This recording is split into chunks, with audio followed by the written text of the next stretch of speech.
নমস্কার বন্ধুরা, আশা করি আপনারা সবাই ভালো আছেন। ইউটিউবে অমৃত কথা চ্যানেলে ঠাকুরের অন্তলীলাটা দিচ্ছি এবং 34 পর্ব হয়ে সে অন্তলীলার প্রথম খণ্ডটা শেষ হয়েছে আর দ্বিতীয় খণ্ডটা বাকি। সেটা উদ্যানবাটিতে ঠাকুর যাবেন এবং সেখানে তার শারীরিক অবস্থার আস্তে আস্তে অবনতি হবে এবং তিনি সেই চরমতম দিনটিতে প্রবেশ করবেন। সেই যে বর্ণনার ঘনঘটায় ভক্তমন ব্যথিত হয়।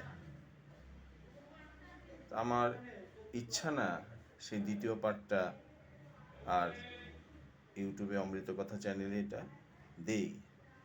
আমার ইচ্ছা হচ্ছে, এবং আমাকে অনেকে অনুরোধও করেছেন, শ্রী মায়ের পদপ্রান্তে এই অধ্যায়টি বর্ণনা করার।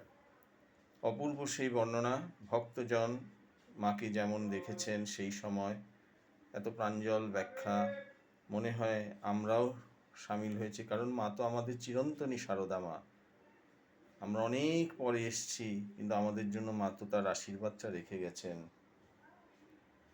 জগৎজননী সারদা মায়ের কথা দেওয়ার ইচ্ছা আছে। আপনারা আমাকে জানান যে সেটা শুরু করব কিনা। সবাই ভালো থাকবেন। জয় মা, জয় মা, জয়।